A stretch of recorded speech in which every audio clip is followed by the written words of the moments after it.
You know the feeling, right? We've all been there. You're trying to buy tickets, or maybe just log into your email, and bam, you hit this weird little digital wall. A strange puzzle pops up, and it's basically questioning your very existence.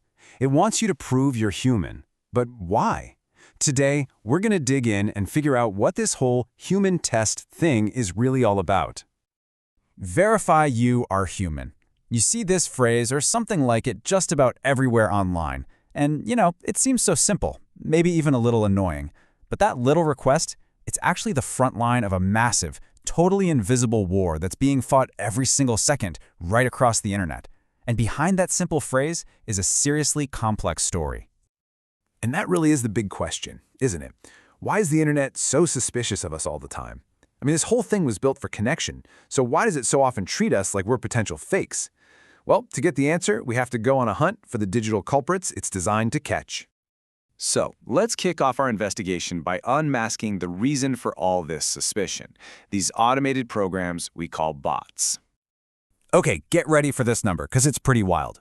47.4%. That is the percentage of all internet traffic that comes from bots, not people. Just let that sink in for a second. That means for basically every real person clicking around a website, there's a bot lurking right there alongside them. It's a truly staggering amount of non-human activity happening out there. But here's an important thing to remember. Not all bots are villains. Not at all.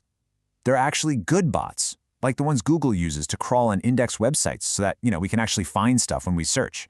Think of them as the helpful librarians of the internet. And then there are the bad bots. They're the digital vandals we're really trying to keep out. So what kind of trouble are these bad bots getting into? Well, their rap sheet is long. They're the ones flooding comment sections with spam, scraping websites for our personal data, creating millions and millions of fake social media accounts. They even team up to completely crash websites with what's called a denial of service attack. With that level of chaos, it's pretty clear we need a strong defense. And that brings us to our digital detective, the human verification test. It's the internet's bouncer, trying to sort the real people from the automated troublemakers. And just like any good detective, its methods have gotten a lot more clever over the years. Oh man, the way these tests work has changed so much. Remember those early ones with the wavy, distorted letters? They were a total nightmare for early bots. And let's be honest, sometimes for us too. Then we got that glorious, simple, I'm not a robot checkbox.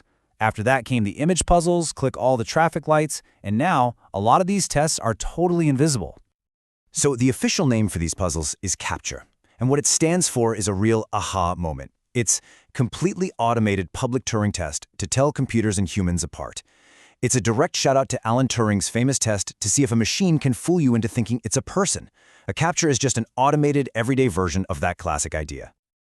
Okay, so how in the world do those invisible tests work? Well, instead of testing what you know, they're analyzing how you act. They're tracking all these tiny subtle things, like the slightly wobbly, imperfect way your mouse moves towards a button, or the natural rhythm when you type. All these little human-like behaviors get added up in the background to create a humanity score. If you act human enough, you just sail right through, without even knowing you were being tested. But here's the thing. This cat and mouse game, this technological arms race is nowhere near over. As our defenses get smarter, you guessed it, so do the bots. And that brings us to the latest and maybe the toughest chapter in this whole story. And here is the big twist. Modern artificial intelligence is now so good it can actually beat these tests. An AI can solve those squiggly text puzzles almost perfectly. It can mimic the way a human moves a mouse. It can definitely pick out all the crosswalks in a picture. The detective's best tricks are being figured out by a much smarter kind of culprit. So, this leaves us in a really tricky spot. Every method we have comes with a trade-off. Those old puzzles, they're simple, but modern AI can crack them easily. The new behavioral trackers are way more effective, sure, but they also bring up some pretty serious privacy questions, since they have to watch our actions so closely. There's just no perfect one-size-fits-all answer here. And really, this is the question that's going to define the next era of the internet. We invented these tests to prove that we are, in fact, human. But as AI gets better and better and better at pretending to be one of us, how do we prove we're real in a digital world? What on earth will the next human test even look like? That's the challenge that we're all facing now.